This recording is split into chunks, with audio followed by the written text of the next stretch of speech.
கண்மணி சுப்பு இருந்தால் கூட நான் கண்ணதாசனை பற்றி சொல்ல வேண்டிய விஷயத்தை சொல்கிறேன். ரொம்ப உருக்கமான நிகழ்ச்சி இது.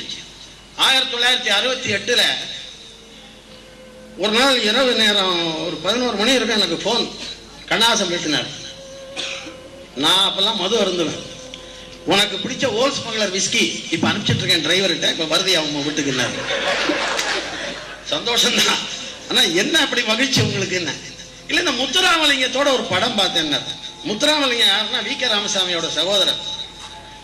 கண்மலர்னு ஒரு படம், ஏதோ மாமா தான் மியூசிக்கு, புகழேந்தி இருந்தார். அப்போ 2 பாட்டு அதில் நான் எழுதியிருக்கேன். 2 பாட்டு கண்ணதாசன் சார் எழுதுறாரு.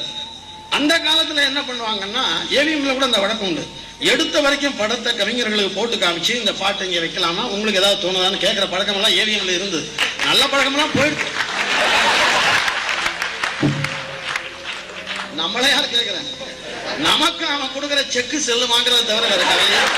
இவர் என்ன பண்ணாரு, அந்த கண்ணதாசன் என்ன பண்ணாரு, அது பட்டு டைரக்ஷன், கிருஷ்ணன் மஞ்சு சூப்பர்விஷன். அந்த படத்தை போட்டு காமிச்சிருக்காங்க எடுத்த வரைக்கும். அதுல ஓதுவார் உன் பெயர் ஓதுவார் ஒரு பாட்டு. கங்கை கொண்டான் என்மேல் கருணை கொண்டான், பிறை திங்கள் கொண்டான் நெஞ்சை திருடி கொண்டான், பாதி மங்கை கொண்டான் எந்தன் மனத்தை கொண்டான், இவை யாவையும் கொண்டான் எந்தன் மாலையும் கொண்டான்னு சரோஜாதேவி போய் போட்டு பாடுற மாதிரி. அவர் வி.கே.ஆர். தம்பி முத்துராமலிங்க ப்ரொடியூசர். முத்துராமலிங்க எந்த தேவாரம் திருவாச்சி எதுல இருந்து எடுத்து அந்த பாட்டை?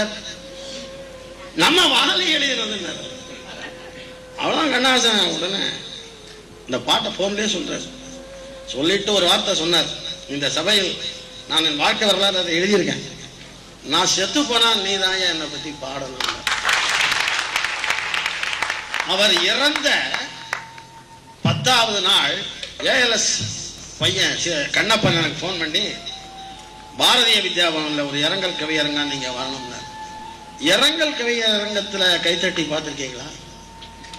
நான் சொன்னேன், கண்ணதாசா உனக்கு அன்பு மனம் உண்டு, அறிவு மனம் உண்டு, அழகு மனம் உண்டு, அஸ்தமனம் இல்லை. எழுத படிக்க தெரியாத எத்தனையோ பேர்களில் யமனும் ஒருவன் ஓர் அழகிய கவிதை புத்தகத்தை கிழித்து போட்டு விட்டான்.